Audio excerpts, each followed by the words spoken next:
Now, the next to interpolate is Congressman Acop and then Congressman Abante for the wrapping up before we proceed with our next witness. Our next witness is also in relation, is a witness in relation to the extrajudicial killings that happened in Cebu City. And Quezon City. So, Congressman Acop, you're now recognized. Thank you, Mr. Chair. Natanong na yung karamihan na tanong. But first, may ask Pedea, how was the late Mayor Rolando Espinosa and Kerwin Espinosa described in the original list of the war against drugs? Ano po ang nakadescribe doon sa inyong files? Your Honor, in the original list, they were described as drug lords. Both of them? Yes, Your Honor. Okay. Now, Mr. Espinosa, hindi ko na po kayo tatanungin tungkol doon sa event sa tatay ninyo. Kasi, as your lawyers very well know, I consider them as hearsay. Kasi hindi first-hand information yung sagot mo sa akin. Di ba? And you can ask your lawyers. Tama rin po ba? Yes. Now, ang gusto ko lang pong tanungin sa inyo is, doon sa inyong affidavit, sinabi ninyo na sumunod lang kayo sa plano. Ano po yung plano na sinasabi ni then Chief PNP Bato de la Rosa? Pakilinaw po yun. Sa Mr. Chair, sa pagkaintindi ko na plano sa patungkol doon sa sinasabi ko, ang plano ay idiin ang mga taong binigay niya na pangalan, idiin sa kalakaran ng droga at protector ng droga. Specifically, si Senator De Lima, Senator Laila De Lima, Peter Lim, Peter at Lim, Peter Ko. Peter Ko, Lovely Impal, Yes. at General Luot. Dahil nung panahon na yon, nagkakaroon ng hearing sa Senado tungkol sa participation ni Senator De Lima sa illegal drugs doon po sa Bilibid. Tama po ba yan? Yes po. Yes, tama. Now, noong panahon na yon, yung driver ni Senator De Lima nagtago, di po ba? At eventually nahuli. Tama po yun, Mr. Chair. Kaya nung ikaw ay nanggaling o nakuha sa Dubai, dinala ka rito sa Camp Crame, doon kayo nagkita ni Mr. Dayan. Hindi po kami nagkita, Mr. Chair. Through cellphone lang po kami nag-usap at hindi kami nagkita personally. Bakit kayo dapat mag-usap? Kanino pong utos? Kay General Bato po, Mr. Chair. Ano dapat yung pag-usapan nyo sa utos ni General De La Rosa? Mr. Chair, mag-usap daw po kami, Mr. Chair, ng tungkol doon sa mga date na binanggit namin at sa mga lugar na nangyari. Kung saan nangyari kasi hindi nagkatugma ang mga statement namin sa panahon na yon. Bakit kailangan magkatugma yung statement mo at saka statement ni Dayan?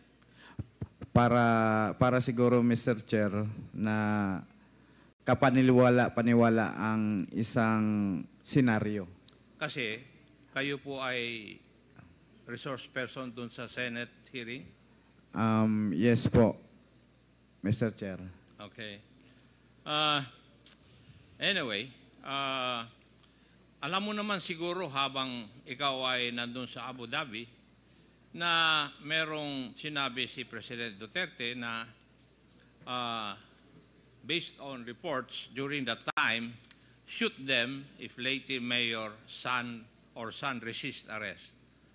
Nalaman mo rin ba ito? Opo, yun din ang dahilan na ang plano ko talaga, hindi na talaga umuwi dahil ako mismo nakakita sa balita sa CNN na sinabi ni Presidente na po sila basta musukol. At nalaman mo rin ba na si Gerald De La Rosa, who was then the chief PNP, ay nagbigay ng shoot-on-sight order laban sa iyo when he stated in a news article, De La Rosa to Abuera Mayor Sanz, surrender or die? Yes po, Mr. Chair. Yung tatay po ninyo sumuko sa otoridad noong August 2, 2016. Tama po. Tama. Tama po, Mr. Chair. And unfortunately, November 5, patay po siya. Opo, Mr. Chair. Yes. Anyway. Now, meron ding ang happy ng Albuera noon ay si then Major Jovi Espinido. Yes po, Mr. Chair. At alam mo rin ba na pinagre-resign niya yung tatay mo? Um, Panahon na yun? Oo. Na sinabi yun sa akin ng daddy ko na pinilit siya ni Espinido na bumaba sa kanyang pagka-mayor, mag-resign na daw. And there was also a raid conducted on your parents' house, which allegedly yielded 88 million worth of shabu. Yun ang nakalagay sa report ng mga pulis, Mr. Chair. So, alam mo na nangyari yun? Opo, Mr. Chair. Meron ka bang naging girlfriend na Ana Lolia Guno?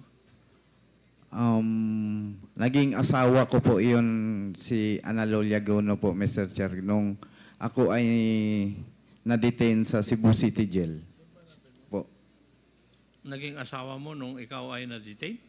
Opo, doon kami nagkakilala sa loob, Mr. Chair. And naging asawa mo siya.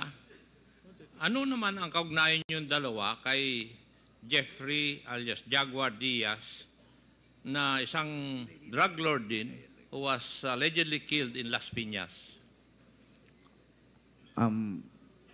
Pakiulit po, Mr. Chair. Ano po ang kaugnayan nyo dalawa kay Jeffrey Diaz alias Jaguar, a drug suspect allegedly killed in Las Piñas? Yung asawa ko po, Mr. Chair, may relasyon, parang naging girlfriend, naging kabit ni Jaguar Diaz po, Mr. Chair, sa panahon na yun. At iniwan ako. Oo, naghiwalay kayo at sumama kay Mr. Diaz. Anyway. Opo, Mr. Chair. Doon din sa panahon na yon, nung kayo po ay nasa kustodiya ng ating otoridad, sinisigaw mo nung panahon na yon na you will tell all but you're not a drug lord.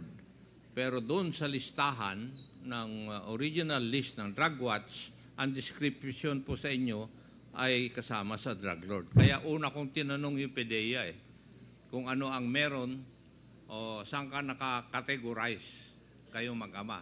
Sabi nila, drug lord.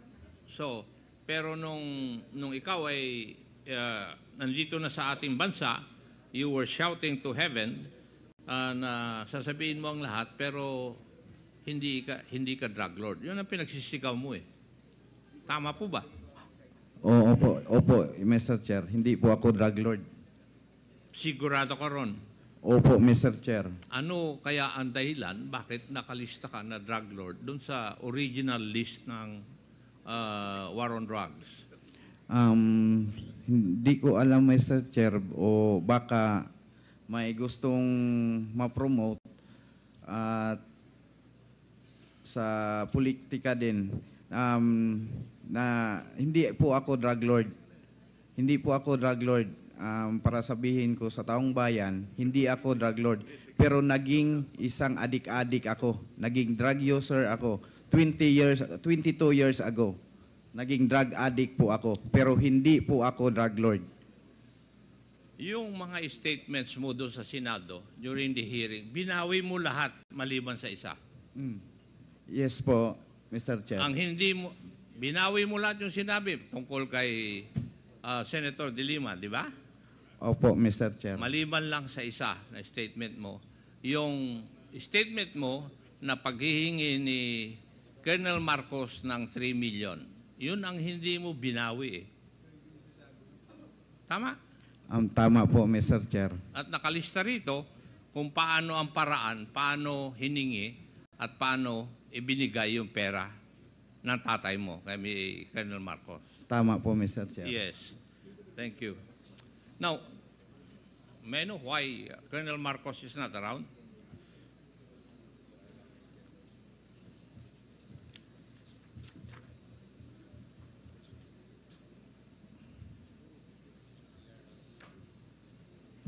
Mr. Chair, Yes, wala po Congressman si...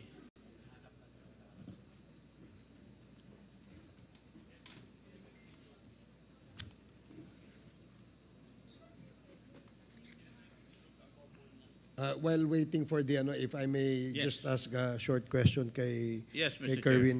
Kerwin, ano bang negosyo ng pamilya nyo sa Albuera? May hotel po kami, Mr. Chair. Hotel. Hotel po. Pwede bang sa inyo yan? Sa inyo yan?